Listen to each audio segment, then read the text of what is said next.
What's up everyone, welcome to Get Hands Dirty, and on the second episode of the Tiny Apartment series, we're gonna apply this laminate flooring.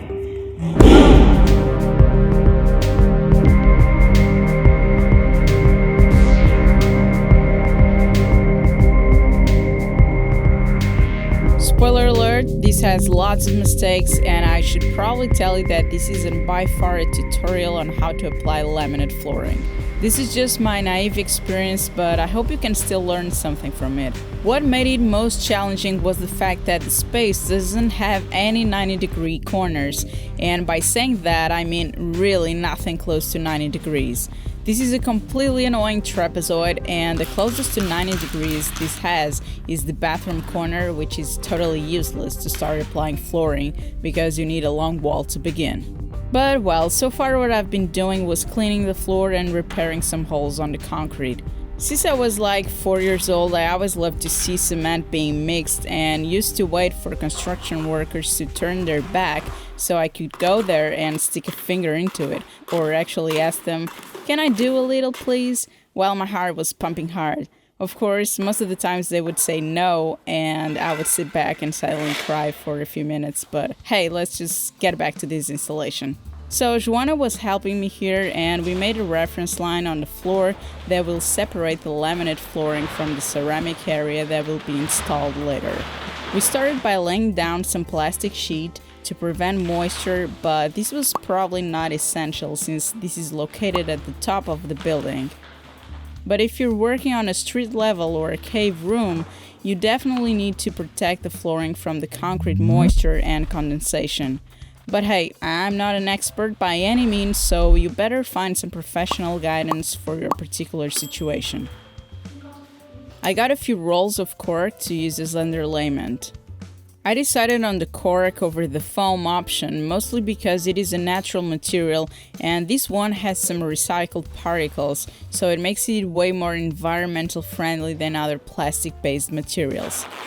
But I must say that if I was going to do this again, I would probably search deeper to find thicker rolls, because these ones kept tearing during the installation just by moving the feet when I was on my knees. So we taped the strips together and started cutting the first triangular shapes to begin the flooring installation. This is when things start to get super tricky, because at first I didn't realize that I should work from left to right, and so I was doing it the opposite way. Also because I didn't want the flooring to look skewed when you entered the space, so I had to start with a bunch of triangular shapes. Only on the fourth row it started to go easier and quicker, because the first three had that stupid angle going across the entire wall.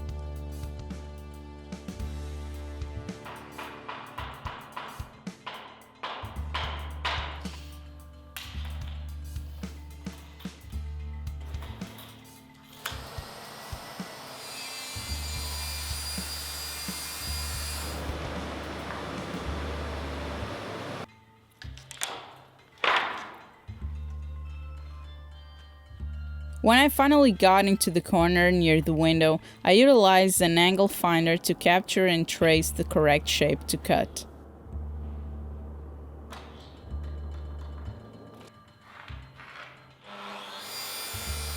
Eventually I was able to click the three first rows after some frustration off-camera moments and place some flooring boxes over that area, because having weight on top actually helps a lot. I saw that trick on a Crafted Workshop video, and Johnny actually gives some super helpful tips from his experience on this matter. Once I was getting closer to the entry door, I cut a piece of aluminum transition strip.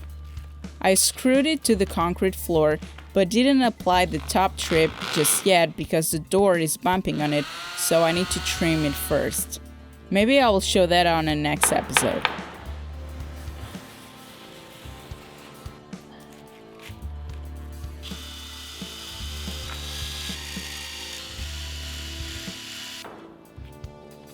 Once the transition piece was installed, we kept clicking the flooring pieces.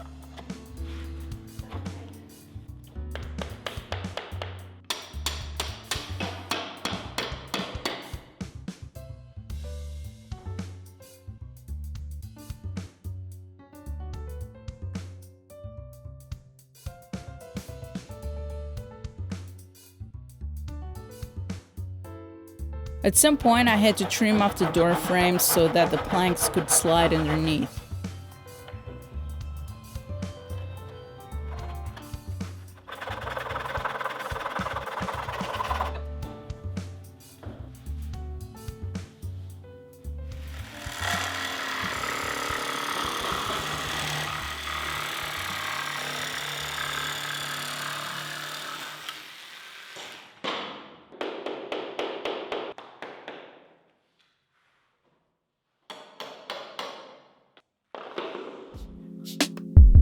Closer to the bathroom area, I had to remove the lip of the joint because there was no way to angle fit it to make the joint click.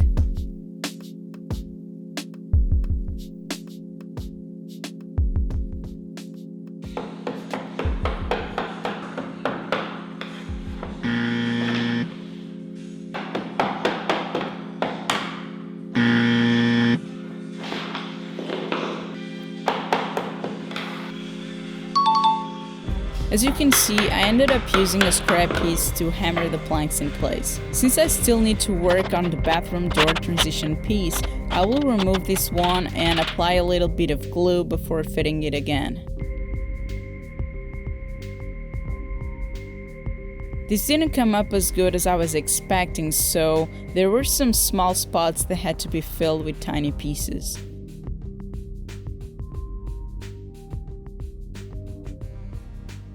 And it was basically finished. I just had to trim the extra plastic and cork underlayment. But I wasn't happy enough with the result, so I ended up removing 7 rows closer to the super angled wall to correct some big gaps on the ends that the baseboard wouldn't be able to hide. Also, now that I have gone through this entire process, things got much easier and quicker, and I was able to satisfyingly click the pieces a lot better.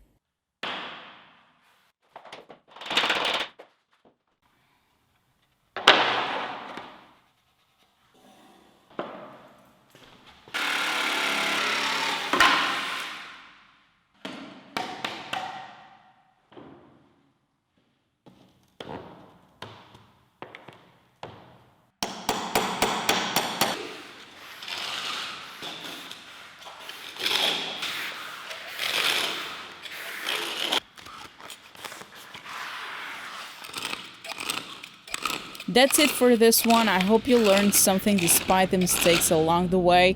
It was definitely a big learning curve for me, and I'm happy with the way it is turning out so far. A big shout out to all my Patreon supporters, and stay tuned for the next episode. Thanks for watching, and go get your hands dirty.